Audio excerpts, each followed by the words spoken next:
Hey guys, so while I was scrolling my YouTube, this video got suggested on my wall and I thought of reacting on it.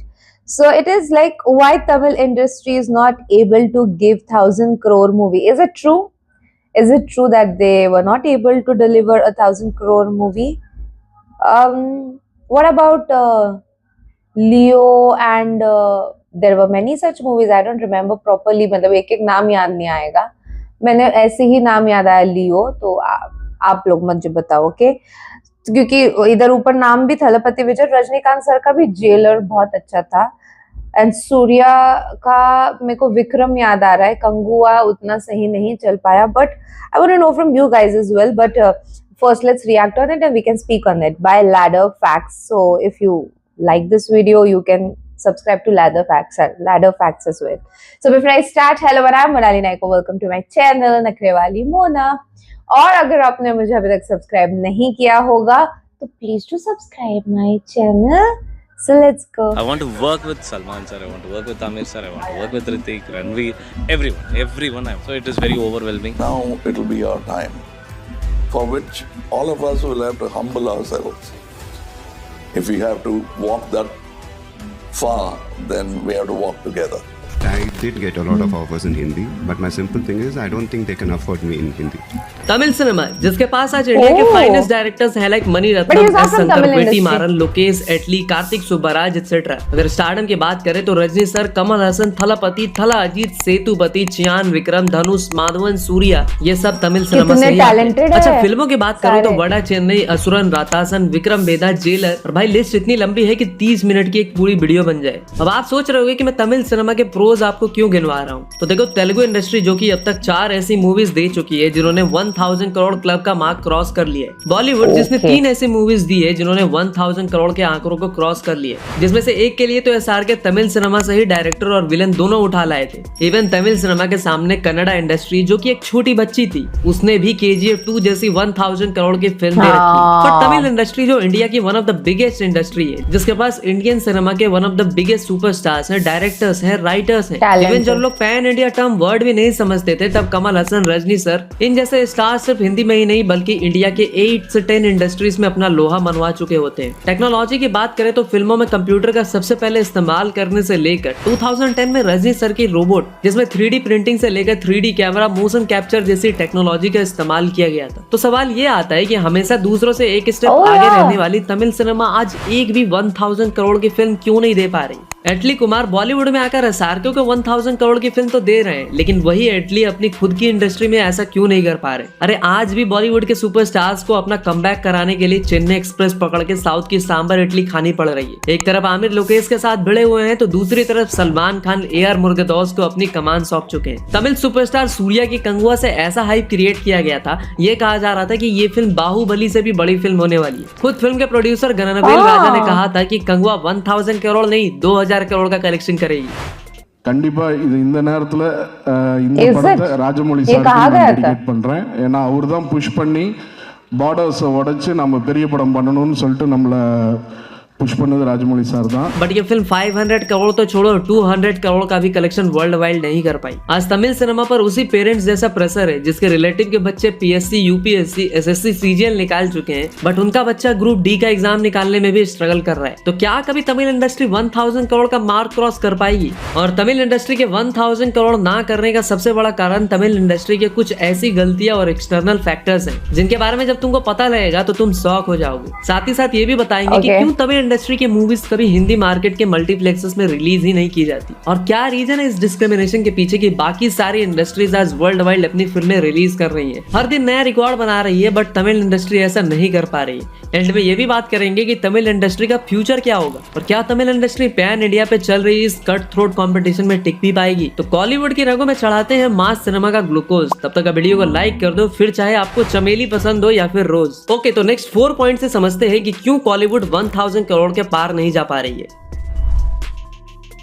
जैसा कि आपको पता ही होगा कि हम इस वीडियो में बात करने वाले हैं कि क्यों तमिल इंडस्ट्री 1000 करोड़ के आंकड़े को क्रॉस नहीं कर पा रही है। देखो मुझे नहीं पता कि आप लोग 1000 करोड़ के नंबर को किस नजर से देखते हो, बट मेरे अकॉर्डिंग 1000 करोड़ का नंबर किसी भी इंडस्ट्री के ग्रोथ को डिफाइन करता है। जो इंडस्ट्री जितनी ज्यादा 1000 करोड़ क्लब वाली मूवीज दे सकती है, इसका मतलब ये है कि वो इंडस्ट्री उतनी ही तेज रफ्तार से ग्रो कर रही है, जैसे कि अपनी तेलुगु इंडस्ट्री। और हर इंडस्ट्री के ग्रोथ के पीछे के रीजन होते हैं उसी इंडस्ट्री के कुछ एम्बिशियस और विजनरी लोग, जो अपनी इंडस्ट्री के ग्रोथ के लिए बहुत एफर्ट लगाते हैं। फिर चाहे वह SRK और आमिर खान जैसे स्टार हो जिन्होंने बॉलीवुड सिनेमा को ग्लोबली पॉपुलर किया है, या फिर तेलुगु इंडस्ट्री के प्रभास, राजामौली और नाग अश्विन जैसे लोग जिन्होंने वर्ल्ड क्लास सिनेमा बनाया और तेलुगु इंडस्ट्री को ऑस्कर के दरवाजे तक ले गए। बट आज के टाइम पर तमिल सिनेमा के पास ऐसे एम्बिशियस लोगों की कमी है। तमिल सिनेमा के जो बिग नेम्स है या बिग सुपरस्टार है, जिनके पास अथॉरिटी पावर है, अच्छा खासा रिसोर्स है, तमिल सिनेमा को ऊपर ले जाने के लिए उनकी थिंकिंग लेकिन बहुत ही लिमिटेड। तमिल सिनेमा के मोस्टली बिग सुपरस्टार्स अपनी तमिल ऑडियंस के लिए मूवी बनाना चाहते हैं। उनका ऐसा कोई इरादा नहीं है कि तमिल सिनेमा को ग्लोबल लेवल पे ले जाना है। मोस्टली तमिल स्टार वही रेगुलर मास मसाला मूवीज करते हैं जो बस वहाँ की ऑडियंस को अच्छी लगती है। बट अगर कोई डायरेक्टर उन बिग स्टार्स को कोई ऐसी फिल्म ऑफर करता है जो उनकी इंडस्ट्री के लिए गेम चेंजर साबित हो सकती है, तो ये चाहते हैं कि उसको भी तमिल में ही बनाया जाए। मेजर एग्जांपल है थलापति विजय की लियो, जो कि वायलेंट एक्शन थ्रिलर फिल्म है। ये काफी अच्छी फिल्म भी है, बट जब ये फिल्म विजय को ऑफर हुई थी तो उन्होंने कहा था कि वो इस फिल्म को पैन इंडिया लेवल पर नहीं बनाना चाहते, बट किसी तरह प्रोड्यूसर ने उनको कन्विंस कर लिया, शायद चेक्स में कुछ ज्यादा नंबर बढ़ा के। बाद में जाकर विजय मान गए और मूवी पैन इंडिया लेवल पर रिलीज हुई। लेकिन ये मूवी अच्छी होते हुए भी बिग नंबर जनरेट नहीं कर पाई हिंदी मार्केट से। और इस फिल्म में हिंदी बेल्ट में ज्यादा बड़ा बिजनेस ना कर पाने के पीछे एक बहुत ही शॉकिंग और डार्क रीजन है, जिसका connection Bollywood national cinema chains के साथ भी है, जिसके बारे में हम आगे बात करेंगे। बट उससे पहले हम एक ऐसे रीजन के बारे में बात करेंगे जो तमिल इंडस्ट्री को 1000 करोड़ क्लब में शामिल होने से रोक रही है, और वो रीजन है तमिल स्टार्स का बाकी इंडस्ट्री के साथ लेस कोलैबोरेटिव होना। देखो आजकल कोलैबोरेशन का जमाना है। तेलुगु स्टार्स कन्नड़ा और बॉलीवुड डायरेक्टर के साथ कोलैब कर रहे हैं और अपने मार्केट और ऑडियंस को इंक्रीज कर रहे हैं। But Tamil star pan India era में भी बस अपनी ही इंडस्ट्री के डायरेक्टर के साथ काम करना प्रेफर कर रहे हैं। इसमें कुछ गलत नहीं है, बट अगर वो दूसरी इंडस्ट्री के डायरेक्टर के साथ काम करेंगे तो तमिल स्टार्स की मार्केट रीच इंक्रीज होगी, ऑडियंस इंक्रीज होगी, and the most important Tamil industry grow करेगी। बट तमिल स्टार्स इसी चीज को समझ नहीं पा रहे। On the other hand Telugu and Hindi superstars जानते हैं कि कोलैबोरेशन करके कितना फायदा हो सकता है। जैसे कि SRK ने तमिल डायरेक्टर एटली के साथ करके जवान जैसी मूवी और सेम की सलमान रिपीट करने वाले हैं एटली के साथ काम करके। और बॉलीवुड समझ चुका है कि साउथ फिल्म मेकर्स के साथ काम करेंगे तो पैसा ही पैसा होगा। तो तुम्हें अंदाजा लग गया होगा कि कोलैबोरेशन कितना इंपॉर्टेंट है। और एक चीज जो तमिल इंडस्ट्री में लैक करती है वो है पैन इंडिया लेवल पे अच्छे डायरेक्टर्स, क्योंकि तमिल इंडस्ट्री के स्टार डायरेक्टर्स आउटडेटेड होते नजर आ रहे हैं। और तमिल सिनेमा के कुछ जो गिने चुने डायरेक्टर्स हैं लाइक एटली, लोकेश कनगराज, वो आने वाले टाइम में तमिल स्टार्स के बजाय दूसरे इंडस्ट्री के साथ काम करते नजर आएंगे। जैसे कि एटली ने बॉलीवुड में जवान की, फिर अभी बेबी जॉन को प्रोड्यूस कर रहे हैं, और इसके बाद सलमान के साथ भी एक फिल्म ला रहे हैं। ये तो ऑलमोस्ट बॉलीवुड में शिफ्ट होने वाले हैं। I want to work with Salman sir, I want to work with Amir sir, I want to work with Hrithik, Ranveer, everyone I want. So it is very overwhelming. अगर लोकेश कनगराज की बात करें तो वो आने वाले टाइम में प्रभास और आमिर खान जैसे स्टार्स के साथ काम करेंगे। So Leo is your fifth film. So idukapra you're doing Rajnikant's films. Then hopefully Kaidi 2. Hopefully, listen. 100% Kaidi. Okay, Kaidi 2. Because the Rajnikant film was a surprise Mario on this. So that's why I'm saying Kaidi 2. Kaidi 2 with then whom? Vikram 2. Then you have Rolex. Vikram. And then you have only space for one more movie. Endgame, which is the Prabhas film which I think you were talking about. So और लोकेश तेलुगु और Hindi industry को 1000 crore club वाली movies देंगे। तो देखो Tamil industry के दो big pan India directors हैं, वो भी तमिल स्टार्स के लिमिटेड थिंकिंग की वजह से दूसरे इंडस्ट्री के स्टार्स के साथ काम करना प्रेफर कर रहे हैं। और देखो ऐसा नहीं है कि बाकी जो बिग तमिल डायरेक्टर्स हैं लाइक कार्तिक सुब्बाराज वो अच्छी फिल्में नहीं बना पा रहे हैं। भाई ऑफकोर्स बना रहे हैं, बट 1000 करोड़ क्रॉस करने के लिए हिंदी मार्केट को क्रैक करना बहुत इंपॉर्टेंट है। ऐसा नहीं कि तमिल इंडस्ट्री ने अटेम्प्ट नहीं किया, तमिल इंडस्ट्री ने कुछ अटेम्प्ट भी किए हैं, बट उनमें से मैक्सिमम अटेम्प्ट एक फेलियर साबित हो रहा है, क्योंकि किसी भी इंडस्ट्री के लिए हिंदी मार्केट को क्रैक करना इंपॉर्टेंट है। और क्यों तमिल इंडस्ट्री अभी तक हिंदी मार्केट को क्रैक नहीं कर पाई है, इसका जो रीजन है ना वो बहुत ही शॉकिंग है। और ये कुछ ऐसे रीजन है जिनके ऊपर शायद तुम्हारा ध्यान भी नहीं गया होगा। तो अगले पॉइंट में हम इन्हीं सारे रीजन पर बात करेंगे। देखो इंडियन सिनेमा की किसी भी इंडस्ट्री की फिल्म को अगर 1000 करोड़ का मार्क क्रॉस करना है तो उसके लिए हिंदी मार्केट बहुत ज्यादा इंपॉर्टेंट है। बिना हिंदी मार्केट के सपोर्ट के कोई भी रीजनल इंडस्ट्री 1000 करोड़ क्रॉस नहीं कर सकती। और अभी आने वाले टाइम में पुष्पा 2 हिंदी मार्केट से 1000 करोड़ का ग्रॉस का बिजनेस करने जा रही है, जिससे हमें हिंदी मार्केट की ट्रू पोटेंशियल पता लगती है। तो हिंदी मार्केट की इस एक्स्ट्रा ऑर्डिनरी पोटेंशियल को तेलुगु और कन्नड़ा इंडस्ट्री ने काफी अच्छे से समझा, but Tamil industry Hindi market को अब तक अच्छे से क्रैक ही नहीं कर पाई। कोई मोई की एक रिपोर्ट के according the highest grossing grossing Tamil film in Hindi market जो रही वो 190 करोड़ का कलेक्शन करने वाली 2018 में आई 2.0 थी। इसके बाद लियो जैसी फिल्म ने हिंदी मार्केट से सिर्फ 32 करोड़ का कलेक्शन किया। रजनी सर की कवाली ने 28 करोड़, रॉकेटरी ने 26 करोड़ एंड PS1 ने 25 करोड़। वहीं बाहुबली द कंक्लूजन जैसी तेलुगु फिल्म हिंदी बेल्ट से 721 करोड़ का ग्रैंड कलेक्शन करती है। पुष्पा 2 द रूल जैसी फिल्म ने हिंदी मार्केट से ऑलमोस्ट 700 करोड़ का कलेक्शन कर लिया है and collections are ongoing. Even Kannada film KGF 2 ने भी हिंदी मार्केट से 525 करोड़ का कलेक्शन किया था। मतलब सीधी सी बात है कि जितनी भी साउथ फिल्में 1000 करोड़ क्रॉस की हैं उसमें से 40 to 50% का कंट्रीब्यूशन हिंदी बेल्ट से ही रहा है। हिंदी बेल्ट से कलेक्शन ना कर पाने में 50% गलती चलो मान लिया तमिल इंडस्ट्री की है, लेकिन 50% गलती किसी और की है और वो है हिंदी मार्केट के national cinema chains INOX, PVR, Cinepolis. ये है असली कल्प्रिट क्योंकि ये तमिल मूवीज को मल्टीप्लेक्स में रिलीज ही नहीं करते हैं और उसका भी एक रीजन है और वो रीजन ये है कि मल्टीप्लेक्स सिनेमा एसोसिएशन का एक रूल है, वो बस उन्हीं मूवीज को रिलीज करेगी जिनकी OTT विंडो 8 वीक्स की होगी। अगर किसी फिल्म की OTT release date theatrical release से 4 वीक्स के बाद होगी तो वो उस फिल्म को रिलीज ही नहीं करने वाले। और तमिल सिनेमा की मोस्टली मूवीज का जो टाइम है थिएट्रिकल रिलीज और OTT रिलीज के बीच में वो काफी कम होता है। इवन बिग स्टार्स की मूवीज लाइक लियो को भी 1 महीने के बाद ही OTT पर रिलीज कर दिया गया था। और जैसा कि मैंने आपको बताया कि मल्टीप्लेक्स सिनेमा एसोसिएशन का रूल है कि OTT विंडो एटलीस्ट 8 वीक्स की होनी चाहिए। मतलब आज अगर तुम्हारी फिल्म रिलीज हो रही है तो तुम उसे 56 डेज बाद ही OTT पर ला सकते हो। और इसी रूल की वजह से बहुत सी अच्छी तमिल फिल्में अपनी पोटेंशियल के अकॉर्डिंग परफॉर्म नहीं कर पाती है। जैसे कि लियो जिसने बिना मल्टीप्लेक्स रिलीज के भी 33 करोड़ का बिजनेस कर लिया था हिंदी मार्केट से। तो सोचो अगर ये फिल्म मल्टीप्लेक्स में रिलीज होती तो इसका बिजनेस आराम से 80 to 90 करोड़ का होता। And same goes with jailer जिसको हर जगह काफी अच्छी रिलीज मिली थी सिवाय हिंदी मार्केट को छोड़ के, और जेलर को भी मल्टीप्लेक्स में रिलीज नहीं किया गया था। कार्तिक सुब्बराज की फिल्म जिगर थंडा XX को भी बस गिनती के 5 स्क्रीन मिले थे मुंबई में, जिसकी वजह से ये फिल्म अपनी पोटेंशियल के अकॉर्डिंग परफॉर्म ही नहीं कर पाई। और मल्टीप्लेक्स सिनेमा एसोसिएशन ये चीज सिर्फ तमिल सिनेमा के साथ ही नहीं बल्कि हर लैंग्वेज की मूवी के साथ करती है। उन्हें फर्क नहीं पड़ता कि ये फिल्म हिंदी है या फिर रीजनल सिनेमा की कोई डब्ड फिल्म, सबके लिए रूल सेम है। और देखो बॉलीवुड की मोस्टली मूवीज की OTT विंडो काफी सही होती है जिसकी वजह से उनको हिंदी मार्केट में अच्छी रिलीज मिलती है। And same goes with Telugu industry. और आमिर खान ने भी एक बार कहा था कि अगर थिएटर बिजनेस को बचाए रखना है तो हमें अपनी मूवीज की रिलीज को एटलीस्ट 6 महीने के बाद OTT पर लाना चाहिए। So I'm saying that OTT actually is not a challenge to cinema, but we are making it a challenge to cinema. What we are doing is we are saying that our films will release in theaters, but you don't really need to come because in a few weeks you can see it at home. नहीं ये तो सही बात कर रहा है। How do you expect people to come to the theater? Then I come to the cinema, and if I don't want to watch it, no problem. Right.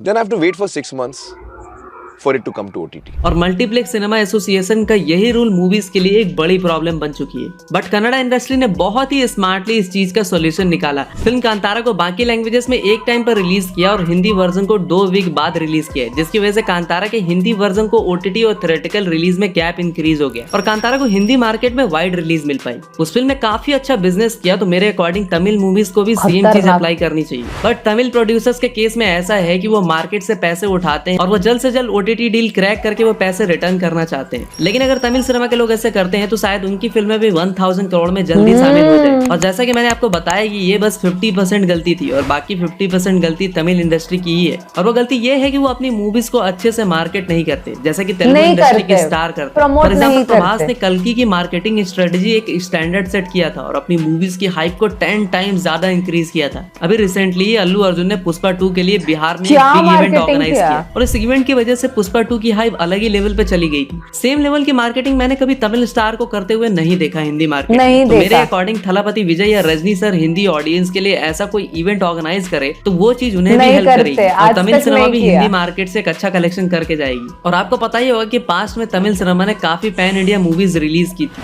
But lack of marketing और good distribution की वजह से वो फिल्में अपनी potential के according business ही नहीं कर पाई थी। और मैं आपको पैन इंडिया मूवी से रिलेटेड एक ब्रूटल ट्रूथ बताने वाला हूँ, और उस ब्रूटल ट्रूथ को बताने से पहले मैं आपको एक डेटा दिखाता हूँ। 2022 से लेकर 2023 मिड तक 42 पैन इंडिया मूवीज रिलीज होती है, छोटी बड़ी सब मिला के, बट उनमें से 9 फिल्में ऐसी थी जो 15 करोड़ से ज्यादा का बिजनेस कर पाई। इस डेटा से आपको अंदाजा लग गया होगा कि पैन इंडिया मूवीज का सक्सेस रेशियो कितना लो है। और अब मैं जो तुम्हें बताने वाला हूँ वो ये है कि हर पैन इंडिया फिल्म की इंटेंशन हिंदी मार्केट में अच्छा बिजनेस करने की होती ही नहीं है। बहुत बार मेकर्स अपनी मूवीज को फॉर्मेलिटी के लिए मल्टीपल लैंग्वेजेस में रिलीज करते हैं, क्योंकि ऐसा करने से उनको अच्छी खासी OTT डील मिल जाती है। एक फिल्म जो एक लैंग्वेज में रिलीज हुई है और एक फिल्म जो 5 लैंग्वेजेस में रिलीज हुई है, भले ही उसने बिजनेस कुछ खास ना किया हो, बट 5 लैंग्वेजेस में रिलीज होने की वजह से उसको ज्यादा अच्छी OTT डील मिल पाती है। और तमिल इंडस्ट्री बहुत बार ये फॉर्मेलिटी वाली चीजें करती है। तो देखो, अब तक हम तमिल इंडस्ट्री के 1000 करोड़ में ना शामिल होने के एक्सटर्नल और इंटरनल फैक्टर पे डिस्कशन कर चुके हैं, लेकिन अभी और भी रीजंस है जिन पर हम डिस्कशन करेंगे, और उन डिस्कशन करने से पहले हम ऑलरेडी 1000 करोड़ में शामिल मूवीज को स्टडी करेंगे और पता लगाने की कोशिश करेंगे कि एक सक्सेसफुली 1000 करोड़ की फिल्म देने का फॉर्मूला है क्या, और क्या तमिल इंडस्ट्री उस फॉर्मूले को अप्लाई करने के काबिल है या नहीं। देखो, अब तक 7 इंडियन मूवीज ने 1000 करोड़ क्लब का मार्क क्रॉस किया है, और इन मूवीज की सक्सेस को स्टडी करने के बाद मैं इस नतीजे पर पहुंचा हूं कि इन सभी मूवीज में कुछ चीजें बहुत ही कॉमन है, और उन कॉमन चीजों का अगर तमिल इंडस्ट्री फॉलो करे तो शायद वो भी 1000 करोड़ क्लब का मार्क अचीव कर सकती है। पहली कॉमन चीज ये है कि जो भी मूवीज 1000 करोड़ क्लब में शामिल हुई है, उनमें से मेजोरिटी मूवीज का स्केल हाई होता है, बिग स्टार की इन्वॉल्वमेंट होती है। तो तमिल इंडस्ट्री के पास बिग बजट है, बिग स्टार्स भी हैं, तो वो ऑब्वियसली ऐसी फिल्में बना सकते हैं, और रिसेंटली बनाई भी थी कंगुआ, जिसका स्केल भी हाई था, सूर्या जैसे बिग स्टार भी थे, बट कंटेंट के मामले में बाहुबली की पैकेट में इन्होंने आदिपुरुष जैसी फिल्म दी थी। इससे ये बात बिल्कुल समझ में आई कि बिग स्केल या बिग स्टार होने से ही काम नहीं चलेगा, मूवीज की स्टोरी में दम होना भी जरूरी है। और नेक्स्ट कॉमन थिंग जो 1000 करोड़ क्लब की मूवीज में है वो ये है कि 50% मूवीज जिन्होंने 1000 करोड़ का मार्क क्रॉस किया है वो सीक्वल्स हैं। सीक्वल फैक्टर एक मेजर रीजन तो है। अगर तमिल इंडस्ट्री भी किसी मूवी का अच्छा खासा सीक्वल बनाती है तो शायद उनका ये ड्रीम अचीव हो सकता है, बट प्रॉब्लम ये है कि आजकल तमिल इंडस्ट्री सीक्वल के केस में भी सिर्फ लीपापोती करने में लगी है। जैसे कि PS2 जो पोटेंशियली 1000 करोड़ वाली फिल्म थी, उसके लिए ये लोग ना बिल्डअप बना पाए, ना ही हाइप जनरेट कर पाए, जिसकी वजह से इनके हाथ से वो चांस भी मिस हो गया। उसके अलावा एस शंकर ने भी दो पोटेंशियल सीक्वल पे काम किया था, पहली 2.0 और दूसरी इंडियन 2। दोनों ही फिल्मों में इन्होंने स्टारडम का चाट मसाला लगाकर सेल करने का ट्राई किया था, और इंडियन 2 की तो बात ही मत करो यार, रहने दो, गाली वाली निकल जाएगी मेरे मुंह से। और अगर 2.0 की बात करें तो अगर वो सीक्वल पार्ट 1 जितना अच्छी होती तो वो इजीली 1000 करोड़ का बेंचमार्क क्रॉस कर जाती। बट हमारे शंकर साहब ने सोचा कि जैसे पहले ब्लॉकबस्टर मूवीज बनाने में हैट्रिक लगाई थी, अब पब्लिक का चूतिया काटने में हैट्रिक लगाएंगे। पब्लिक ये फिल्में देखी और पब्लिक सब कुछ जानती है। 2 बार तो ये ऑलरेडी बिग स्क्रीन पर फेल हो चुके हैं। अब रामचरण की गेम चेंजर का क्या होगा ये तो राम ही जाने। इसके बारे में कुछ ना ही बोले तो अच्छा होगा। अब आते हैं थर्ड कॉमन फैक्टर की तरफ, जो कि है एक मेगा स्टारडम फोर्स की हेल्प से 1000 करोड़ अचीव करना।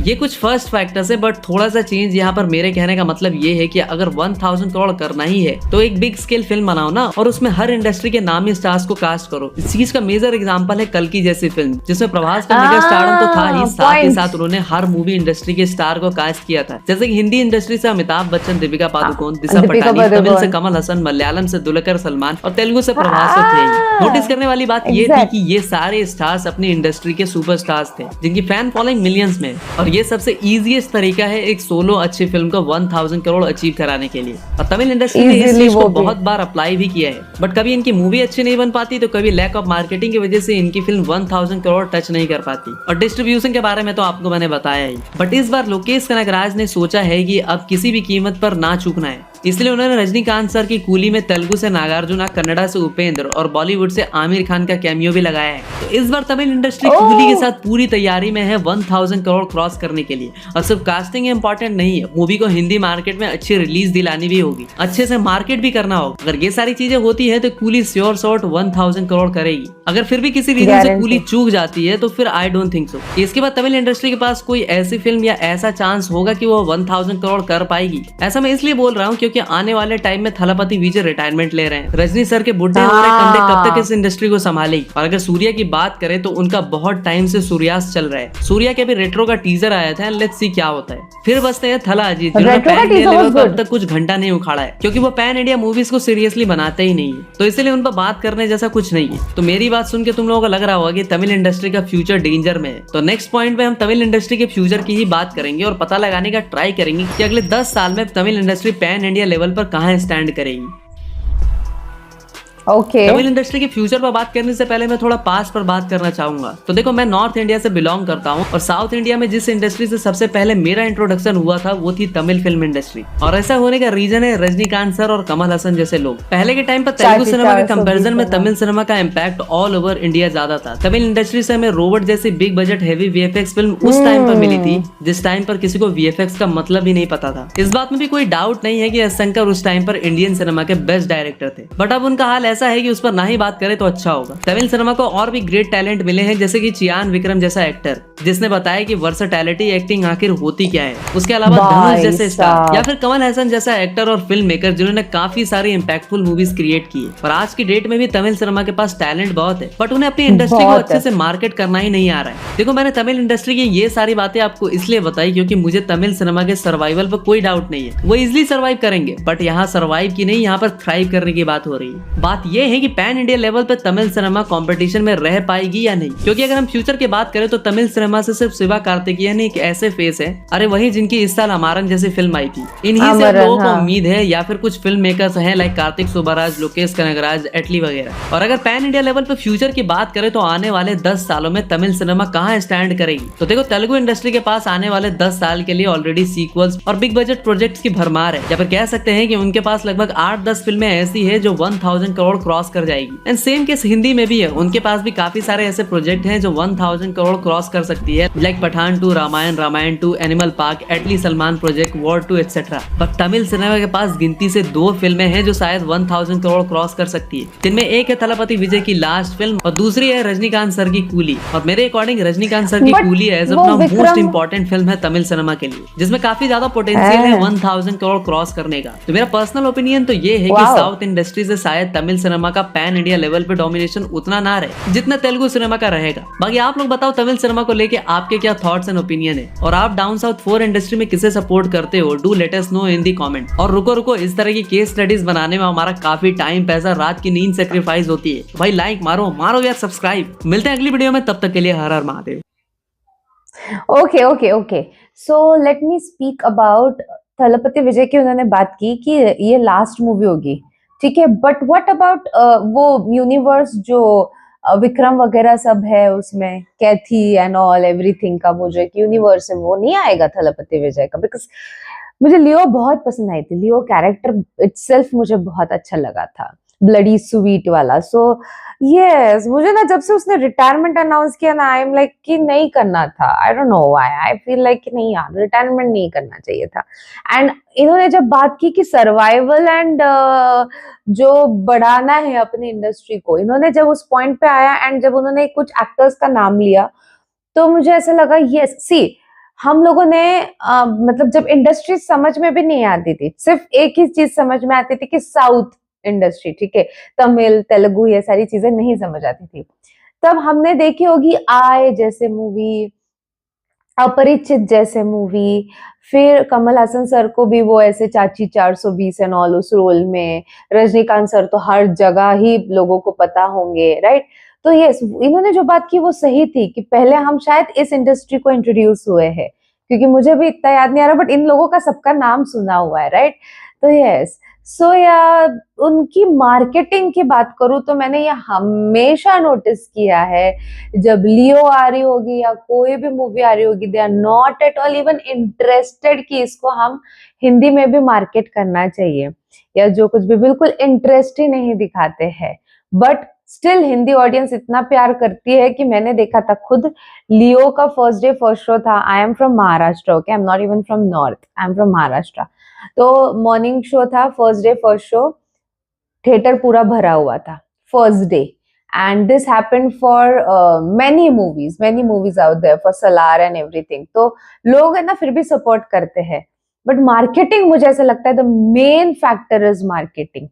कोलैबोरेशन तो मुझे लगता है लियो में भी संजय दत्त थे, जो इनका कहना था कि कोलैबोरेशन नहीं करते हैं, जो कुछ भी नहीं थे, बट मार्केटिंग वाला जो है ना वो फैक्टर मुझे सही लगता है, वरना टैलेंट की तो भरमार है ना? तो ये था मेरा रिएक्शन। आपको क्या लगता है इसके बारे में, आप मुझे कमेंट सेक्शन में नीचे जरूर बताना। जितना हो सके लाइक कमेंट ऐसे भर दो गाइस, हो सके तो सुपर थैंक्स भी देना, मेरे चैनल के ग्रोथ के लिए हेल्प हो जाती है। बाकी परत नियाले चा बाय।